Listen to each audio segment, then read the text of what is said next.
gonna Kasi say walang Soji ganon Bill, eh. diba? Oo. Is it still on, the Soji Bill? Well, bill pa rin siya. Bill So pa rin, hindi hindi pa pa rin siya siya law. Hindi pa rin nagagawang siya. batas. Napakatagal na, 25 years I na. know. Ang tagal na natin pinaglalaban yun. Kaya nga, di So, ba? ayun na nga. So, di ba, advocacy mo yan. And of course, you're a journalist. You have to be subjective. Is it super hard to find that fine line where like you have to be subjective being a journalist and at the same time fighting for an advocacy? Objective.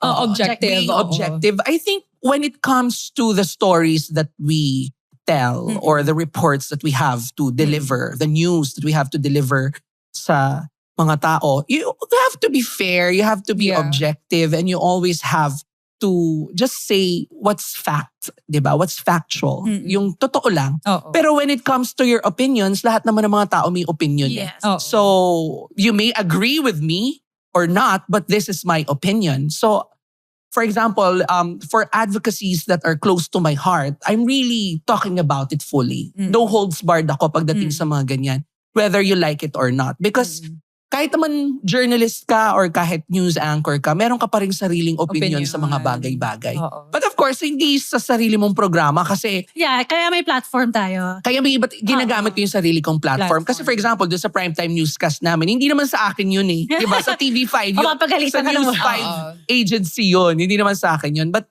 if they will ask me about things, then I will be sharing my opinions on things. So how do you balance? You know na you're very opinionated. Kailan ka lalaban? Kailan ka like mag-quiet lang or keep your peace? Ako, yun nga eh, hindi naman sa lahat ng pagkakataon, kahit may opinion ka or wala, kailangan nila yung opinion mo. Diba? Yun eh. Parang yes, you have an opinion, but kailangan mo pa bang sabihin yung opinion mo? So, I really...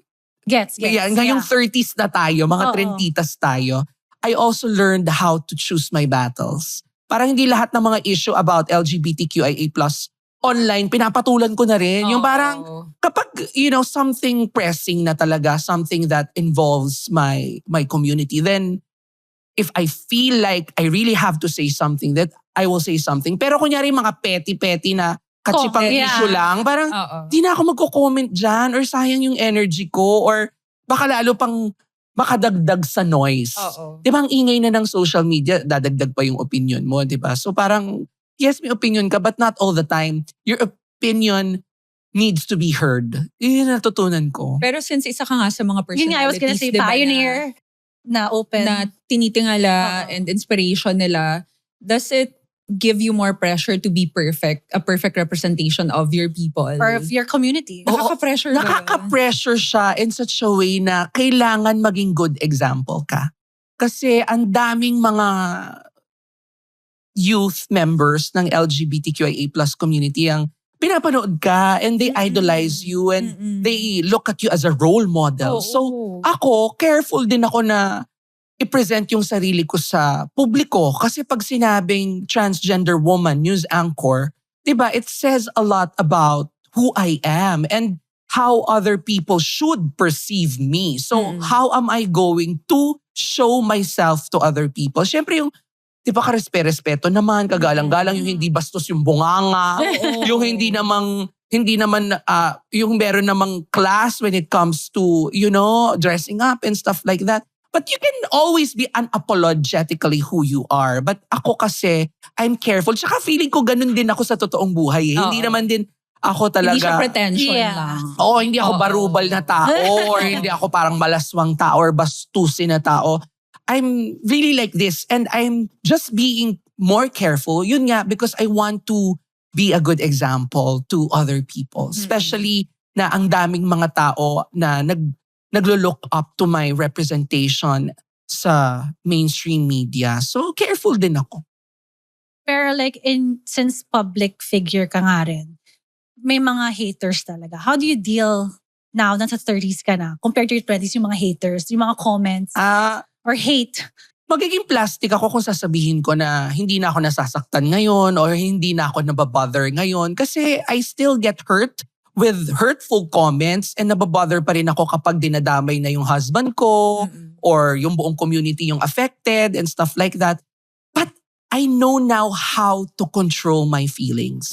For example, okay, may hurt ako pero i-compartmentalize ko na hanggang dyan lang yan. Sige, pag pag nasa work na ako, pag umalis na ako sa bahay, or pag binitawan ko na yung phone ko, tapos na yun. Ayoko na siyang isipin. Kasi before parang Iyak ka. sasabihin ko pa sa mga friends ko, bakla, binabash ako. Parang, ano ba to? Sinasabi nila, ganito raw ako, ganyan-ganyan. Ngayon pagkabasa ko, okay, na-hurt ako. Tapos na. Okay na. Pag in-exit ko na yung app, okay na ako. Hindi na ako Okay. papatol. Parang, Hindi mo naisipin. hindi ko nag-iisip. Hindi na siya maglilinger sa utak ko. Kasi dati, my God, parang hanggang pagtulog ko. ka talaga. My God, trending ako kasi binabash nila ako. Ay, Oo. hala, binabash nila si Luke or whatever. Parang, pero ngayon parang, okay, sige. O, nasaktan ako. And then I have to move forward. Life goes on. Diba? Since nahahandle mo na nga lahat, may mga bagay pa bang that would scare you? That would scare me. Mumu siguro. Wala na talaga. Wala na talaga. Sa career ko? Oo. Career, Hindi, in the love future, life. like, like anything in the future, I think we just have like some lingering fear na nandyan lang lagi. Na parang hindi mo... Or mawala bigla Alam mo lahat yun, sa'yo. diba? Pagising mo sa Grabe. umaga, may mga random fears ka lang talaga. Marami naman akong fears. Ayun nga, I fear of getting old. Diba? I fear of getting old alone. Kasi kahit naman nasa relationship ka ngayon, ikaw, diba? May Yeah. asawa ka rin, Phil. So, hindi mo naman sure what's gonna happen in the Yeah. future, right? Can't Yun yung fear predict, ko. yeah. Yung fear ko rin. Wala siya. Ay, Oo, di ba? You don't know what's gonna happen in the future. I think I'm more scared of life's uncertainties. But it also makes life more exciting, di ba? Pag hindi mo Correct. alam kung anong mangyayari sa future. yes. Kasi that gives you drive, that gives you hope, that gives you energy. Di ba? Kasi pag alam mo na parang, wala nang surprise. Wala nang happiness.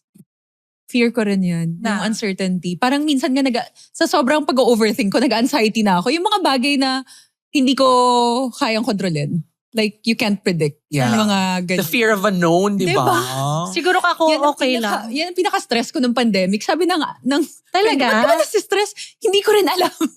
Yung hindi ko Lahat naman ata ma-explain. stress nun kasi nakakulong lang tayo sa Oo. bahay. And siguro ang dami nating time mag-overthink. Oo. Yes. Pero gets ko yan kasi control freak din ako eh. Mm. Pag hindi ko nakokontrol yung mga bagay-bagay sa paligid ko, na i-imbier na ako. Kahit sa bahay. Oo. Alam ni Luke yan, yung husband ko. Gusto ko pag-usapan, as a wifey, so ano mga surprises sa'yo nung newlywed kayo sa living together? Well, matagal naman kayo, pero as a wife na, anong mga nangyari surprises being a wife? Feeling ko wala nang masyadong changes because we've been together for 12 years before we Before got getting married eh. So, kung sino si Luke at kung sino ako sa kanya, alam na niya eh, na like ins and outs of my personality or ugali ko or whatever. Pero, nung kinasal kami, I tried my best to be submissive. Kasi ang lakas ng personality ko eh. Tsaka yun How? Train me how to be submissive. Control freak ako eh. So ngayon medyo sumusunod na ako kay Luke. Kapag sinabi niya na, for example, kunyari, ano uulamin natin bukas? Kunyari, sasabihin niya sa akin, burger. Kakainin natin bukas burger. Hindi, parang gusto kong adobo. Kunyari ako Hindi mo na I like to cook kukontrahin. adobo. Tapos sabi niya, no, I like burger. Sige na nga, mag-burger na lang tayo. Parang ganon. Parang mga desisyones sa life. Parang I always consult him also. Kasi I'm very independent. I'm an independent Correct. woman. So, minsan nga sinasabi ko sa kanya, to be honest with you, I don't need you in my life. Sinasabi mo yun? Minsan, oo. Okay. Not na galit But reality check lang na I don't need you in my life in the sense na I can live by myself. I can, decide for myself. I can, pwede kong buhayin sarili ko kasi may sarili naman din akong pera. Para on a hindsight, hindi ko siya kailangan talaga. Pero, kailangan ko rin talaga siya. Yung love niya. Yung love niya. Oo. Yung tas, care. di ba syempre, kailangan iparamdam natin sa mga lalaki na they're in control. Oo. Alam mo yan bilang wife, na parang, No, ako rin ganun talaga. Kunyari, gusto niya mag-travel. Biglang sabi, punta tayong Clark. Nakikita ko nga yung pagiging Parang kailangan mo talagang, obey. Pagbigyan, oo. And pagbigyan. Obey your husband. Yeah, kasi nga, syempre, at the end of the day, partners kayo. yes. Compromise. Minsan ako pa nagsisibu ako mag-isa with my friends. So, di ba? Oo. Balance lang. Pero meron ka bang yung mga fantasies when you were younger na parang akala mo ganito yung marriage and then it surprised you when once you were married na, hindi pala, may mga ganun ka ba? I think, kasi lahat for example for trans women, ang laking bagay yung ikasal ka. Mhm. Diba? Kasi hindi naman lahat ng trans women nabibigyan ng pagkakataon na And ikasal. makaka-afford magpakasal sa ibang bansa. Oo, tsaka yung Talaga. makapagtrahe de boda ka, Oo, tapos diba? makapaglakad ka sa aisle. Oo. Tsaka very public yung Yeah, wedding very yun. public yung wedding.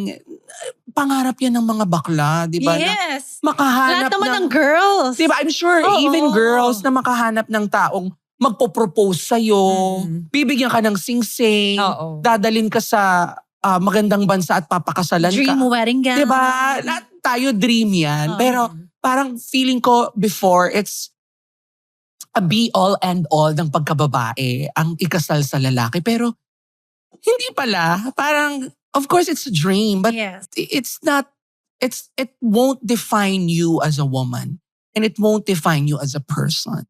Kasi kahit naman ikasal na kayo, ang dami nyo pang pagdadaanan together eh. Akala mo parang, you will live happily ever after. Ayos sa'yo na ng buhay ko after ako ikasal. Princess. Ay, ang dami pang pwedeng mangyari Nag-uumpisa sa'yo, pa lang. di ba? Oo. Siyempre, yan na, decision making na. Saan ba kami titira? Sa UK ba o dito? So, reality bites, di ba? Parang, sino bang gagastos pagdating dito sa mga bagay-bagay na to? Of course, your husband will provide for you, should provide for you. Pero at the end of the day, ang dami mo rin palang problemang isosolve. Correct. Di ba? Siyempre, Mga domestic things. Correct. Anong ulam sa bahay? Diyos ko, ano palang i-repair na mga ganito sa bahay? Oo nga, no? Diyos ko, tawagin mo na yung plumber kasi tumutulo na yung Kevin. Tubero. Di ba, in terms of work, parang ano ba yung mga projects na kailangan kong tanggihan because we have to spend time together or kailangan uuwi na kami sa UK for this time. So, ang daming problema. Hindi lang siya happily ever after. Siguro nasasabi nila yung happily ever after because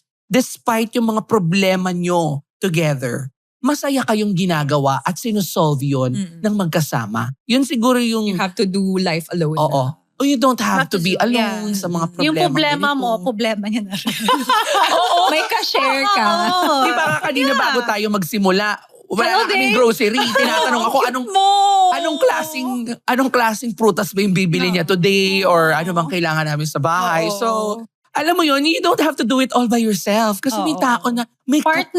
katuwang ka na Correct. sa buhay. So pag uwi ko mamaya, Titignan mo pa. hindi, ready na yung food. Diba? Galing ako Ay. newscast, uuwi ako, May 8:30 food in the na. evening. May food na, hinihintay niya na ako. Tatawagan niya na ako on the way na parang, how many minutes? What's your ETA? Naman. Because 10 minutes from now, I will reheat the food. So pag uupo na lang sarap. ako dun, kakain na lang ako. Pero kanina, napansin Ang mo, lambot yun ng nga friend eh. ko. Diba? Ang haba ng buhok ko dahil Oo, natatapakan ganda. niya. Kanina nag-ring, hello, babe. Isang ring lang. Hello, sagot Diba? agad. At kahit busy tayo, talagang she makes time for the Yes. hobby. Oo, kasi Oo. baka mali yung mabili. Sa grocery. Ako, aawayin ko siya. Kaya nga siya tumawag eh. Kasi For alam sure. niya, aaway ko. Di ba sinabi ko sa'yo ganitong keso yung bilin mo? Bakit? Control freak pa rin ako. If this episode made you laugh, think, or suddenly text your friend, "Are we doing life right?" You're in the right place. Follow Trentitas so you never miss an episode. And share it with a fellow 30-something who's also balancing dreams, bills, and existential questions. Because let's be honest, nobody really knows what they're doing in their 30s. We're all just figuring it out. Stick around for more real talk, good vibes, and conversations that make adulthood a little less confusing. This is Trentitas, your hangout for surviving your 30s.